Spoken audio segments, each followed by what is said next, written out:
Hi friends, ஒரு 4 days back வந்து நான் வந்து பரோட்டா மேக் பண்ணேன். வெஜ்ஜு சால்னா பண்ணியிருந்தேன். ஸோ அந்த வீடியோ தான் இது. குக்கரில் சன்னா வேக வச்சு எடுத்துக்கிட்டேன். ஆஃப்டர்நூன் வந்து பரோட்டாக்கு மாவு பிசைஞ்சு வச்சுட்டு, ஆனியன் தக்காளியெலாம் கட் பண்ணி வச்சுட்டு, ஒரு பக்கம் மல்லாட்டை வறுத்துட்டு, அது கூட பொட்டுக்கடல, முந்திரி பருப்பு, அப்புறம் வந்து கசகசா, தேங்காய், பச்சை மிளகா, சோம்பு இதெல்லாம் போட்டு நல்லா அரைச்சி ஒரு பேஸ்ட் ரெடி பண்ணி எடுத்துக்கிட்டேன். பரோட்டா வந்து முட்டை, சர்க்கரை, பால்லாம் ஊற்றி பிசைஞ்சு ஆஃப்டர்நூனே வந்து வச்சுட்டு ஒரு ஈரத்துணி போட்டு, ஸோ வந்து ஆனியன், டொமேட்டோ, பட்டை, கிராம்பெல்லாம் போட்டு நல்லா வதக்கிட்டு, அது கூட காரத்தூள், கரம் மசாலா, சிக்கன் மசாலா இந்த பேஸ்ட் எல்லாம் ஆட் பண்ணி தண்ணி விட்டு கொதிக்க விட்டுட்டு, அதுக்கப்புறம் கொத்தமல்லி போட்டு இறக்க வேண்டியது தான். ஸோ இது ரெடி ஆனதுக்கப்புறம் மாவை நல்லா பெரட்டி ரவுண்ட் ரவுண்டாக பால் மாதிரி உருட்டிட்டு நல்லா தேய்ச்சிட்டு, அது நல்லா அடிச்சுட்டு, அதுக்கப்புறம் ரோல் பண்ணி வைக்கணும். அடிக்க முடியலன்னா நல்லா நைஃப் வச்சு கீறி கீறி வச்சுக்கலாம். ஸோ நான் வந்து 2மே பண்ணிவிட்டு குட்டி குட்டி ரோல் வந்து ரெடி பண்ணி வச்சுட்டேன்.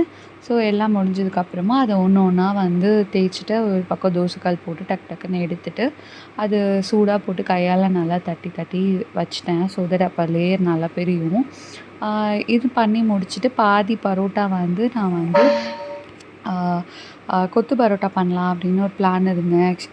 ஆக்சுவலி வந்து பார்த்திங்கன்னா, கொத்து பரோட்டா சாப்பிட்ணும் போல் இருந்தது. அதுக்காக பரோட்டா மேக் பண்ணி கொத்து பரோட்டா மேக் பண்ணிகிட்ருக்கேன். ஸோ வந்து அதுக்காக ஒரு 4, 5 பரோட்டாவை பிச்சு போட்டாச்சு.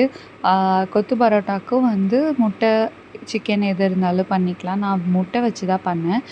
இந்த பரோட்டாவை வந்து பிச்சு போட்டுட்டு, அது வந்து ஒரு வாணலியில் வெங்காயம், தக்காளி, கருவேப்பிலை இதெல்லாம் போட்டுட்டு, பரோட்டா காரத்தூள், கரம் மசாலா ஆட் பண்ணணும். அப்புறம் இந்த சால்னா ஆட் பண்ணணும். பிச்சு போடணும் கொத்து பரோட்டாவை. ஸோ போட்டு நல்லா மிக்ஸ் பண்ணிவிட்டு, அதை எடுத்து தோசைக்கல் ஆட் பண்ணி நல்லா 2 டம்ளர் வச்சு கொத்துனேன். நல்லா வந்துச்சு. அது கூட வந்து அந்த சால்னா வச்சு சாப்பிட்டோம். ரொம்பவே நல்லா இருந்தது. ஹஸ்பண்ட்க்கு வந்து கொத்து பரோட்டா சாப்பிட்ணும் போல் இருந்துச்சு. அதனால ரெடி பண்ணது தான். ஸோ நீங்களும் இந்த மாதிரி வீட்லேயே ட்ரை பண்ணி பாருங்கள். பிடிச்சிருந்தா லைக் பண்ணுங்கள், ஷேர் பண்ணுங்கள், முக்கியமாக சப்ஸ்கிரைப் பண்ணுங்கள். தேங்க்ஸ் ஃபார் வாட்சிங் திஸ் வீடியோ. பாய்.